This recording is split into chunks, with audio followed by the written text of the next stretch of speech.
Dr. 9 TV. Okey, teruskan menyokong Dr. 9 TV. Okey, Assalamualaikum and jumpa kembali di channel Dr. 9 TV.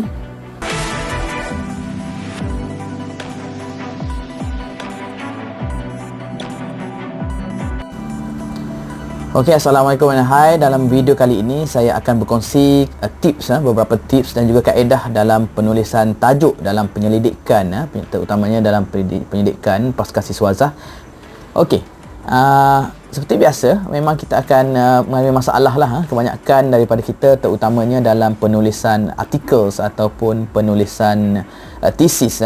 Tajuk tu merupakan perkara yang penting, di mana melalui tajuk ni lah para penyelidik ataupun para pembaca dapat menilai ataupun menjangkakan apakah kandungan kepada penyelidikan kita ataupun thesis termasuk artikel yang dihasilkan.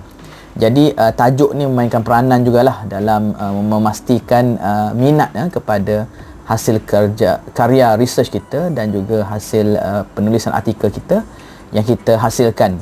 Jadi untuk video kali ini saya akan berkongsi tip untuk menulis ataupun kaedah ataupun struktur yang perlu kita kenal pasti dalam menulis tajuk dan juga abstrak. So dalam konsep yang saya biasa berkongsi bersama pelajar-pelajar saya, okey, di mana tajuk ni kita boleh setarakan dengan saya suka menggunakan istilah sebagai nano idea. Okey, di mana nano idea ni adalah the smallest unit of this research element yang kita tengok dalam penulisan, dan daripada nano idea kita kembangkan melalui kepada micro idea. Okey, so dari sudut tajuk, apa yang penting adalah dalam penulisan tajuk kepada articles ataupun thesis kita, okey, kita akan lihat nano idea ni kita terbahagi kepada tiga. Okey, tiga komponen dalam tajuk dalam penulisan articles ataupun tajuk kepada thesis pelajar. Jadi kita akan tengok dari tiga aspek ni. Yang pertama adalah scope of body of knowledge. Jadi scope apakah yang kita sandarkan ataupun yang kita fikirkan dalam penulisan research ataupun scope kajian yang dilaksanakan. Itu yang pertama. Okey. So yang kedua adalah dari aspek mechanism. Okay, mechanism of the solution that we propose, that we highlight, okay, dalam artikel kita, mekanisme. Okay, dan komponen yang ketiga dalam tajuk yang kita biasa kita tengok dalam kebanyakan tajuk dalam artikel dan juga research paper, kita akan tengok dari aspek what the research outcome.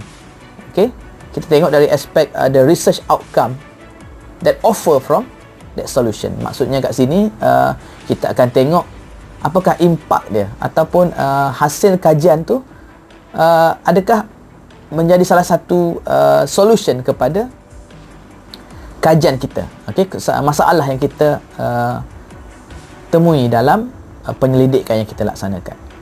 Okey, itu yang pertama dari aspek tajuk ataupun nano idea. Okey.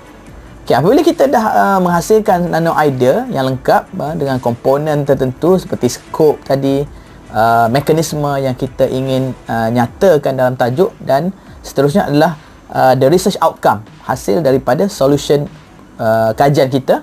Okey, dan kita kena kembangkan lagi dari aspek abstrak. Jadi dalam kebanyakan keadaan, okey, tajuk dan abstrak ni merupakan perkara yang penting lah, yang biasa diteliti oleh penyelidik ataupun pelajar pasca siswazah.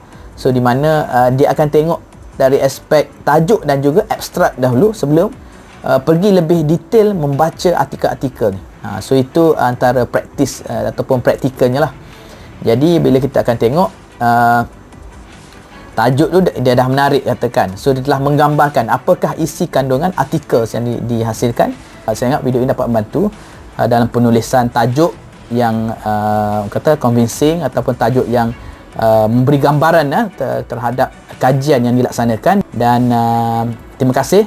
Sampai kita berjumpa dalam video yang lain, dan teruskan menyokong Dr. 9 TV. Dr. 9 TV. Okey, teruskan menyokong Dr. 9 TV.